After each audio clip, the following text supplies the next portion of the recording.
कल्याण पत्रिका वर्ष 94 संख्या 3 शीर्षक है संत वचनामृत। वृंदावन के गोलोकवासी संत पूज्य श्री गणेश दास जी भक्तमाली के उपदेश परक पत्रों से भगवान के स्वरूप पिता माता ब्राह्मण संत गुरुदेव तुलसी पीपल मंदिर तथा सब देवों को प्रणाम करना चाहिए। शरीर से साष्टांग अथवा वाणी से प्रणाम यह भी संभव न हो तो मन ही मन से नमस्कार कर लेना चाहिए। इस प्रकार भक्ति से युक्त जिसका जीवन है वह मुक्तिदाता श्री कृष्ण के चरणों को प्रेम को पाने का अधिकारी है, उसे भक्ति अवश्य प्राप्त होती है। राजा बलि ने अपना सर्वस्व अर्पण कर दिया। अंत में भगवान ने और देवताओं ऋषियों ने बड़ाई की।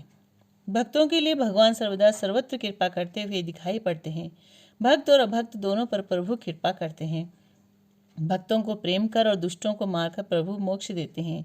पतिव्रता का मन पति की ओर, कृपण का मन धन की ओर, विषयी का मन विषयों की ओर जैसा लगता है उसी प्रकार भक्त का मन भगवान की ओर लगता है।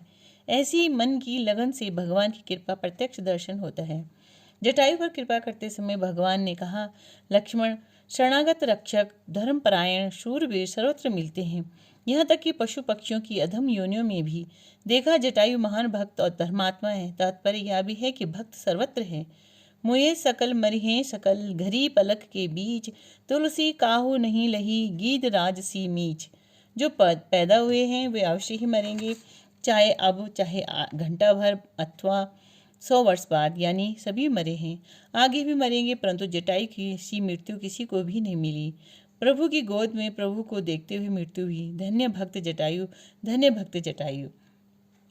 हमारा स्वभाव है कि अनुकूलता में भगवत कृपा मानते हैं और प्रतिकूलता में नहीं, किंतु संत अनुकूलता एवं प्रतिकूलता में सर्वत्र भगवत कृपा का ही अनुभव करते हैं।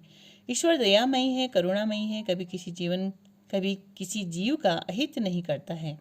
कदाचित जीव को शुद्ध करने के लिए प्रभु दंड देते हैं। भगवत स्मरण से सभी विघ्न दूर हो जाते हैं। जिसके मन में विश्व कल्याण की भावना है वही भगवत प्रिय है। संसारी काम बन जाएं, सभी काम बन जाएं, तभी हम भगवत कृपा माने, यह ठीक नहीं है। बहुत काम ऐसे हैं जिनका बिगड़ना भी हमारे कल्याण के लिए है। काम के बनने से या बिगड़ने से कल्याण होगा, इस बात को हम नहीं जान सकते हैं, यह प्रभु को ही पता है। भगवत कृपा और प्रारब्ध पर विशेष विश्वास रखना चाहिए। हमारी दृष्टि में थोड़ा समय है, ईश्वर की दृष्टि में अनंत समय है। कृपा में प्रभु की कृपा तो निरंतर बरस ही रही है, पर हम लोग उसका सम्यक प्रकार से अनुभव नहीं कर पाते हैं। सारे अनर्थों का मूल अहंकार है, वही ज्ञान भक्ति की प्राप्ति में बाधक है। प्रभु कृपा करके उसको नष्ट करते हैं। उस समय हम अज्ञानी जीव काल कर्म ईश्वर को भी दोष देने लग जाते हैं। जो कृपा श्रेयी जन है वे ही अनुभव करते हैं कि हमको तो जो कष्ट मिला है वह या तो अहंकार को कम करने के लिए है अथवा मिटाने के लिए है। भगवान जो भी करते हैं उससे भक्तों का कल्याण ही होता है। शरीर के स्वस्थ रहने की अपेक्षा मन के स्वस्थ रहने की महिमा अधिक है। मेरा मन प्रभु की कृपा का किंचित अनुभव करता है, उसी से प्रसन्न रहता है। शरीर का धर्म है पैदा होना, बढ़ना, क्षीण होना एवं नष्ट हो जाना। इन्हें हम लोग रोक नहीं सकते हैं। अतः जैसी स्थिति हो प्रभु का स्मरण करते रहें, यही अपना कर्तव्य है। इसमें भी प्रभु की कृपा की आवश्यकता है।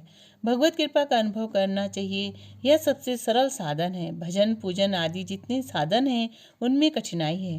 सामग्री संचय विधि का भी कुछ न कुछ पालन अनिवार्य हो जाता है, पर कृपा का मन में अनुभव करना इससे अति सरल है। तुलसीदास से पूछा गया है कि अब तक के भजन साधन से आपको क्या मिला है, तो उन्होंने कहा है कि जाकी कृपा लवलेस ते मति मंद तुलसीदास हूँ, पायो परम विश्राम राम समान प्रभु नाही कहूँ। प्रभु की लेश मात कृपा से मुझ मतिमंद को परम विश्राम प्राप्त हुआ है। परमार्थ के पत्र पुष्प